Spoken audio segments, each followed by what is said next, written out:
Hello students, good morning. कैसे हैं आप? I hope you are quite well.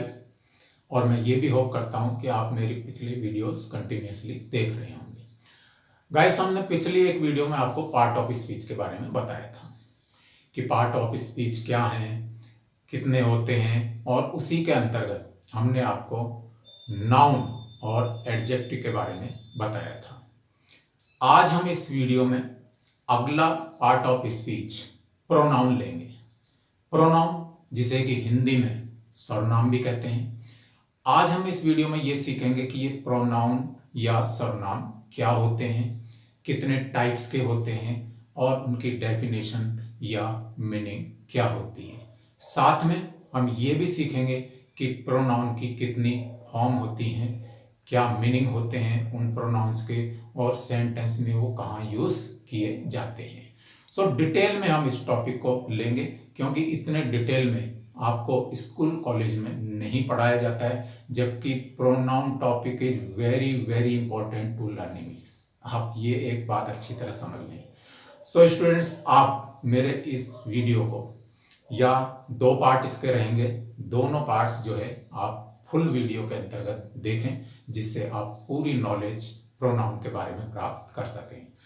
So okay guys, आगे बढ़ते हैं। जैसा कि हमने कहा, आज का हमारा टॉपिक है प्रोनाउन या सर्वनाम।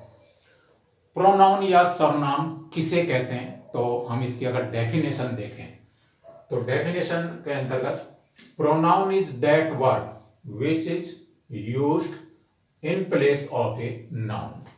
यानी प्रोनाउन या सर्वनाम वो वर्ड होते हैं जो किसी भी नाउन या संज्ञा के स्थान पर यूज होते हैं। सपोज आप कहते हैं Neelam is going to America. In this sentence Neelam is noun, यानी इस सेंटेंस में आपने नीलम को किस रूप में यूज किया है? नाउन के रूप में यूज किया है। अब आप सपोज नाउन यूज ना करके, नीलम यूज ना करके इस सेंटेंस में कोई प्रोनाउन यूज करते हैं, तो जैसा कि आप जानते हैं कि नीलम का प्रोनाउन क्या होगा? शी होगा। तो आप कह रहे हैं सी इज गोइंग टू अमेरिका, तो यहां हमने नीलम जो नाउन था उसकी जगह क्या यूज किया? सी यूज किया।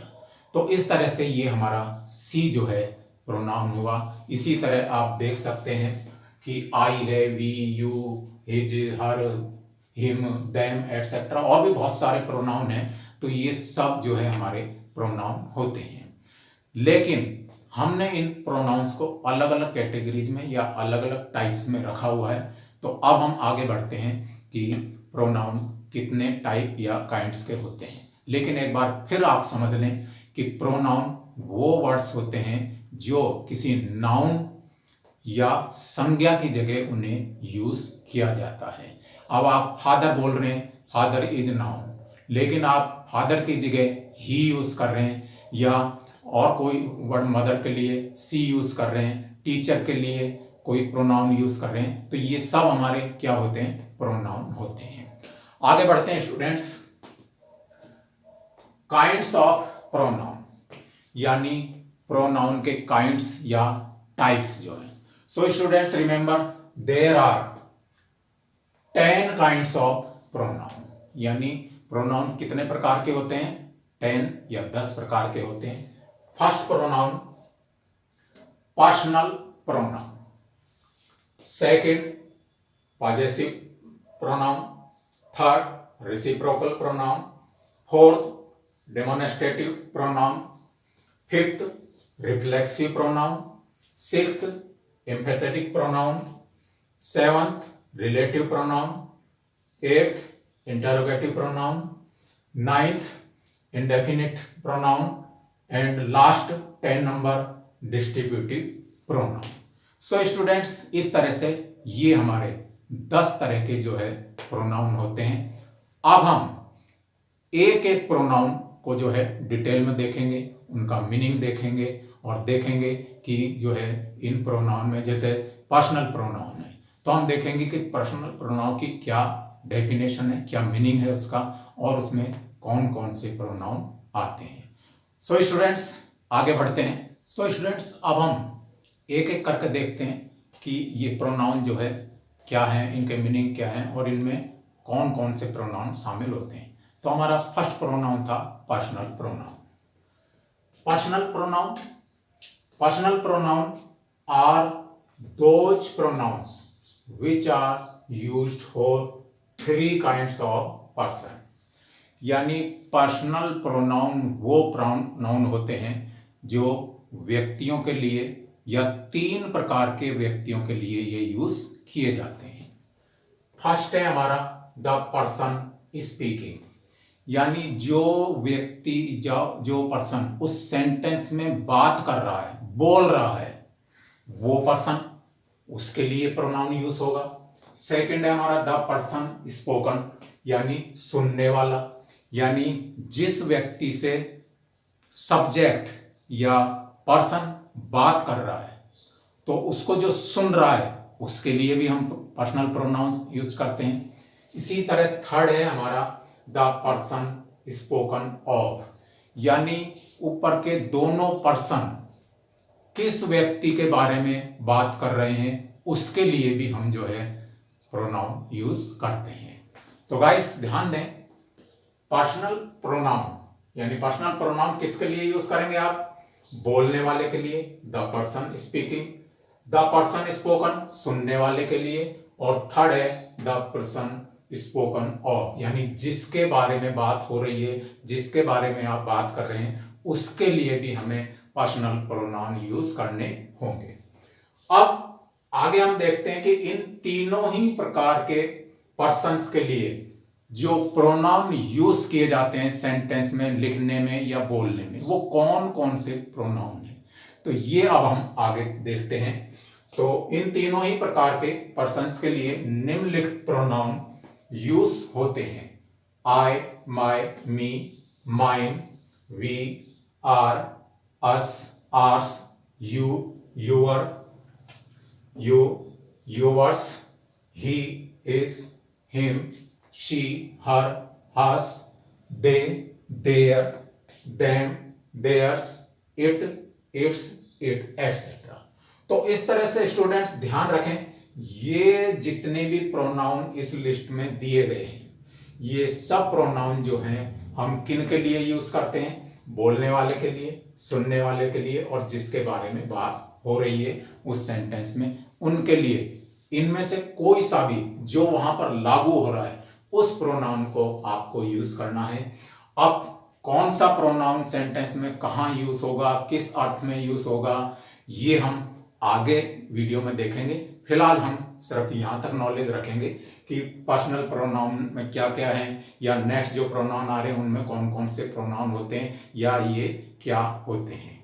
सो गाइस अब हम लेते हैं अगला प्रोनाउन। सो स्टूडेंट्स, जैसा कि हमने देखा पर्सनल प्रोनाउन क्या होते हैं, कौन कौन से होते हैं, किन के लिए इनको हम यूज करते हैं। सपोज आप कहते हैं कि I am going to college. I आपका जो है क्या है, ये प्रोनाउन है। कौन से पर्सन के लिए यूज हुआ है? स्पीकिंग यानी बोलने वाले के लिए यूज हो रहा है। या फिर आप कहते हैं कि the teacher knows to me, अध्यापक मुझे जानता है। मी यहाँ पर जो है ये भी एक पर्सनल प्रोनाउन के रूप में यूज हुआ है। तो इस तरह से हम जो है इनको अलग अलग तरह से अलग अलग जगह पर यूज करते हैं। अब कहाँ कैसे यूज होंगे वो हम बाद में डिटेल में देखेंगे। नेक्स्ट हमारा जो प्रोनाउन है वो है हमारा पसेसिव प्रोनाउन। पसेसिव प्रोनाउन यानी those pronouns tell us about ownership, possession, relationship are called possessive pronoun। यानी वो प्रोनाउन या सर्वनाम जो हमें हमारे मालिकाना हक के बारे में, हमारे अधिकार के बारे में या हमारे संबंध के बारे में बताते हैं, ऐसे प्रोनाउन क्या कहलाते हैं? हमारे पॉजेसिव प्रोनाउन कहलाते हैं। अब इनके अंतर्गत कौन कौन से प्रोनाउन आते हैं तो आप बोर्ड पर देख सकते हैं। These are my, our, your, his, her, their, mine, ours, yours, his, hers, etcetera.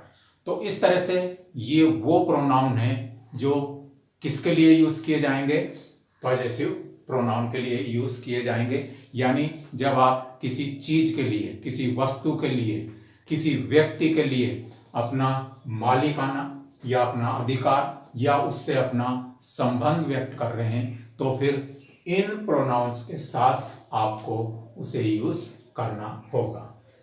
For example, this is my book. अब बुक के बारे में आपने जो है ऑनरशिप या उसका पजेशन या अधिकार बताया कि ये मेरी पुस्तक है। तो बुक के साथ आपने कौन सा प्रोनाउन यूज किया, माई यूज किया। तो माई जो है आपका, माई कौन से उसको बता रहा है, आपके पजेशन या ऑनरशिप को बता रहा है कि वो पुस्तक आपकी है। Next sentence, this book is mine, इसका मतलब भी वही है।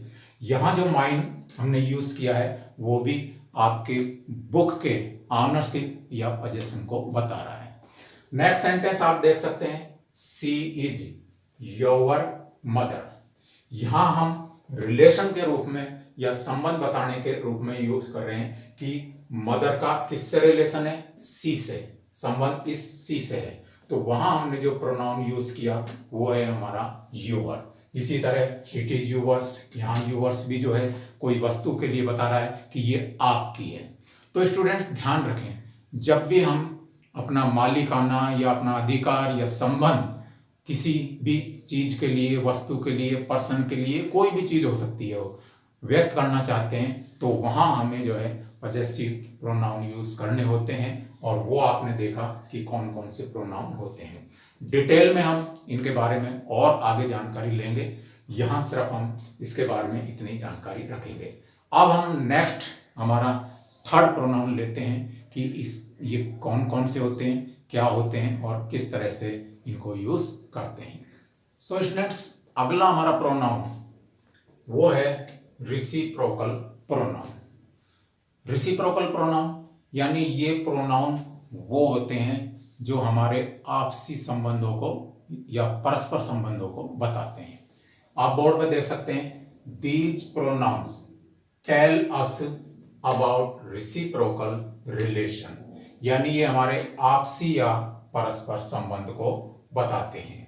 यानी जब दो या दो से अधिक आपस में जो है बात करते हैं या और कोई एक्टिविटी करते हैं तो वहां जो प्रोनाउन यूज होते हैं वो हमारे कौन से प्रोनाउन कहलाएंगे, रिसिप्रोकल प्रोनाउन कहलाएंगे। फॉर एग्जाम्पल आप देख सकते हैं, ईच अदर। ईच अदर का यूज जो है टू पर्सन या थिंग्स के लिए किया जाता है, यानी दो व्यक्ति, वस्तु, स्थान, इनके लिए हम इस प्रोनाउन को यूज करते हैं। या वन अनदर, तो वन अनदर ये मोर देन टू, यानी दो से ज्यादा के लिए फिर आपको वन अनदर यूज करना पड़ेगा। तो इस तरह से आप उदाहरण या फॉर एग्जाम्पल में देख सकते हैं, two students were arguing each other, यानी दो स्टूडेंट्स आपस में बातचीत या परस्पर बातचीत कर रहे थे। इसी तरह people can help one another to keep the city clean. अब चूंकि दो से ज्यादा व्यक्ति हैं, काफी सारे लोग हैं शहर के, उनके बारे में आप बातचीत कर रहे हैं तो वहां फिर हमको ईच अदर का यूज ना करके वन अनदर प्रोनाउन का यूज करना होगा कि हम लोग जो है आपस में एक दूसरे की सहायता शहर को साफ सुथरा रखने के लिए कर सकते हैं। सो गाइस, हमने देखा इस पार्ट फर्स्ट में कि प्रोनाउन या सरनाम क्या होते हैं, क्या उनकी डेफिनेशन है और कितने प्रकार के प्रोनाउन होते हैं। और हमने फिर ये भी देखा कि तीन प्रोनाउन हमने देखे इसमें, पर्सनल प्रोनाउन, पजेसिव प्रोनाउन और रिसिप्रोकल प्रोनाउन। इनके बारे में देखा कि कौन कौन से प्रोनाउन होते हैं, किस सेंस में इनको यूज किया जाता है। सो स्टूडेंट्स, इस पार्ट में हम इतना ही रखेंगे। इसका सेकंड पार्ट जो है हम उसमें बाकी के जो हमारे रिमेनिंग प्रोनाउंस हैं उनके बारे में जानकारी लेंगे। तो इस वीडियो को हम यहीं एंड करते हैं, लेकिन एंड करने से पहले स्टूडेंट्स, गाइस, मेरी आपसे रिक्वेस्ट है कि यदि आपने अभी तक मेरे चैनल को सब्सक्राइब नहीं किया है तो प्लीज़ इसे सब्सक्राइब करें और साथ में बेल आइकन भी प्रेस करें, जिससे मेरी हर वीडियो आप तक पहुंचती रहे और आपकी इंग्लिश की नॉलेज जो है सुधरती रहे, उसमें काफ़ी इम्प्रूवमेंट होगा और निश्चित रूप से आप जो है इंग्लिश अच्छे से सीख पाएंगे। और यदि आपको मेरी वीडियोस पसंद आती हैं तो प्लीज़ इन्हें लाइक और शेयर करना ना भूलें। सो स्टूडेंट्स, यहीं तक रखते हैं और नेक्स्ट वीडियो में आपसे मैं फिर मिलता हूँ।